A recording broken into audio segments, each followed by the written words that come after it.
Partons à présent à la découverte d'un fleuve qui a inspiré et même fasciné de nombreux explorateurs et écrivains. Le Congo est le cours d'eau le plus puissant d'Afrique. C'est aussi l'un des plus longs fleuves du monde. Nos reporters Christophe Abel et Julien Bervilliers ont navigué sur plusieurs centaines de kilomètres. Ils ont fait d'incroyables rencontres. Suivez leurs traces. Ne vous fiez pas aux apparences. Le Congo est loin d'être un long fleuve tranquille. Il est avec l'Amazone le fleuve le plus puissant du monde, le plus mystique aussi. Considéré par les habitants comme la déesse mère, source de vie, le Congo est le fleuve des superlatifs.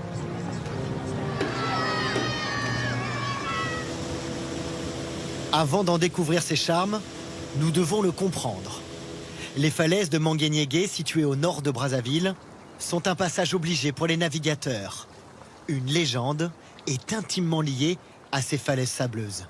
Aux falaises de Manguéniégué, il y a des sirènes. Du moins, c'est ce qu'on nous dit.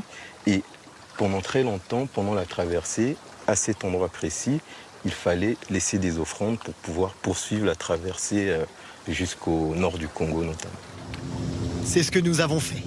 Désormais protégés par les sirènes Mamiwata, nous pouvons remonter le fleuve vers l'un de ses affluents avec la promesse de nouvelles rencontres dans la réserve de Lesioluna.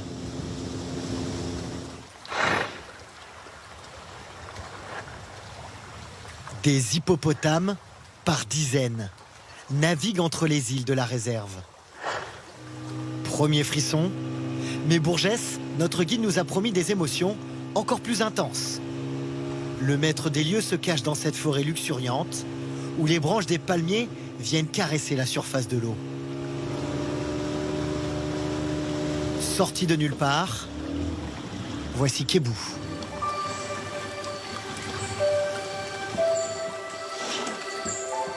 Après des années passées dans un zoo en Angleterre, il est de retour chez lui au Congo, mais doit réapprendre à vivre à l'état sauvage.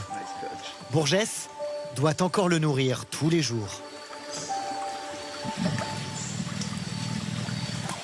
On les a placés en semi-liberté pour les adapter.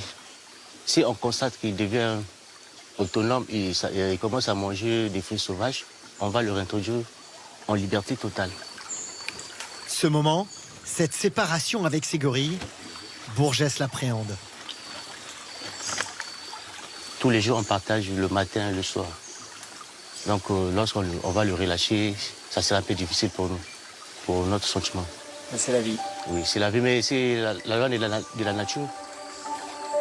Pour assurer leur survie, loin du braconnage dont ils sont encore victimes au Congo, les gorilles sont répartis sur des îles tout autour du fleuve.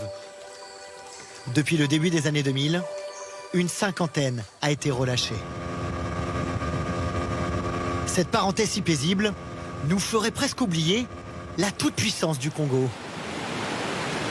Tumultueux, avec les chutes de l'Oufolakari, les plus vertigineuses du pays, ou celles de Bela, qui viennent alimenter ces eaux folles et gonflées de terre ocre. La navigation devient ici impossible dans les rapides. Le débit, 20 fois supérieur à celui du Rhône, permet aujourd'hui à des villages isolés de produire leur propre électricité grâce à cette hydrolienne. Le débit est une richesse du fleuve. L'hydrolienne nous a paru être une solution simple et efficace pour produire de l'énergie électrique toute la journée et toute la nuit. Le fleuve ne s'arrête jamais, donc on peut alimenter en continu une multitude d'activités qui sont nécessaires pour le village. Installé depuis 4 ans et financé notamment par des associations à hauteur de 100 000 €, ce système a changé la vie de Noélie. Voilà, tout ça là, ce sont des machines qu'on fait beaucoup de choses avec. Et des 15 000 habitants de l'île. Voilà. Ça, on boit de l'eau qui est potable. Voilà. Il y a du pain, il y a des confitures, il y a du jus, tout ce qu'on peut chercher. Il y a des chambres froides, qu'on peut garder la nourriture ou le poisson frais. Le Congo prend sa source à la frontière de la Zambie et traverse le continent d'est en ouest sur 4700 km, puis se jette dans l'océan Atlantique. C'est un fleuve de contraste. D'un côté, ces petits villages authentiques, de l'autre, un visage plus moderne, où se dressent des tours flambant neuves. Singularité du fleuve Congo, il sépare les deux capitales les plus rapprochées du monde. À peine 300 mètres séparent Kinshasa, en RDC, de Brazzaville, là où nous nous trouvons, en République du Congo. Il n'existe aucun pont pour traverser le Congo. Fleuve des paradoxes, méconnu du grand public, à la fois tranquille et vigoureux, discret et majestueux, lieu de brassage culturel, tous les habitants ont une histoire avec leur fleuve, mais surtout des secrets.